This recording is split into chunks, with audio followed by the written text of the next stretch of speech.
Today, let's talk about a controversial topic. Many pilots say high kV motors produce less torque, low kV motors produce more torque and can drive bigger props. But is that actually true? First, how is motor torque generated? The torque in a motor comes from electromagnetic force, or more specifically, Ampere's force. In high school or college physics, you may have learned a current-carrying wire in a constant magnetic field experiences a force. That force depends on three main factors: the number of coil turns windings, the current, the magnetic field strength. Now, FPV drone motors aren't as simple as textbook wire coils. But if we keep all other factors constant, the torque still depends on just these three factors. Take the motors of the same size, say 2207. For one motor, I use parallel winding dual strand to achieve a high kV, say 3000 kV. For the other motor, I use single strand winding, doubling the number of turns. This resulted in a low kV motor, the so-called 150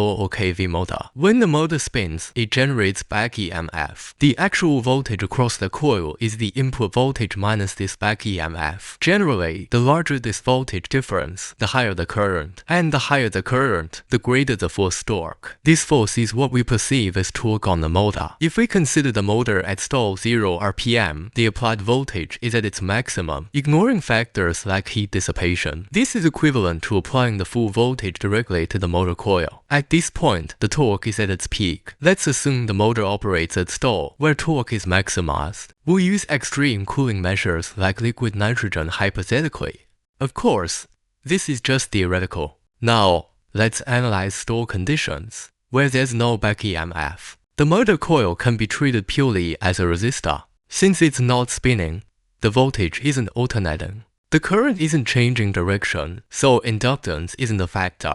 Thus, the coil is only subject to Ampere's force. Now, our low kV motor uses single-strand winding. Let's calculate its current. We can now conclude the low kV motor's coil resistance is for X that of the high kV motor. This is because its wire length doubled and its cross-sectional area halved, 2 equals for X resistance. Now, if we apply the same voltage to both motors, the low kV motor's current is 1/4 that of the high kV motor. Going back to the formula mentioned earlier, the force on the coil depends on turns N, current I, and magnetic field B. For the same motor, B is constant, same magnets and size. The low kV motor has 1/4 the current, the 2x the turns. Multiplying these, its force is only half that of the high kV motor. So, contrary to popular belief, low kV motors don't inherently have more torque. Thus, for motors of the same size, for example, both 2207, the high kV motor actually delivers higher instantaneous torque.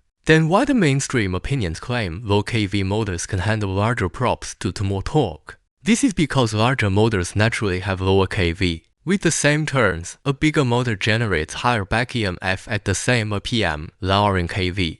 High back EMF means lower kV. Typically, lower kV motors are physically larger, and larger motors naturally have more torque to spin bigger props. Another reason, high kV motors draw significantly more current at full throttle. In our example, the 3000 kV motor draws 4x the current of the 1500 kV motor. At such high currents, the high kV motor may reach magnetic saturation faster.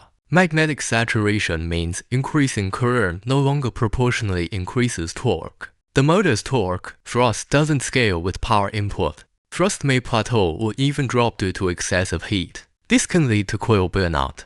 A low kV motor at the same voltage draws less power. It might avoid saturation. Thus, at full throttle, it won't burn out. Or, a low kV motor can handle larger props at full throttle. This is simply because low kV motors spin slower and draw less peak power than high kV ones of the same size.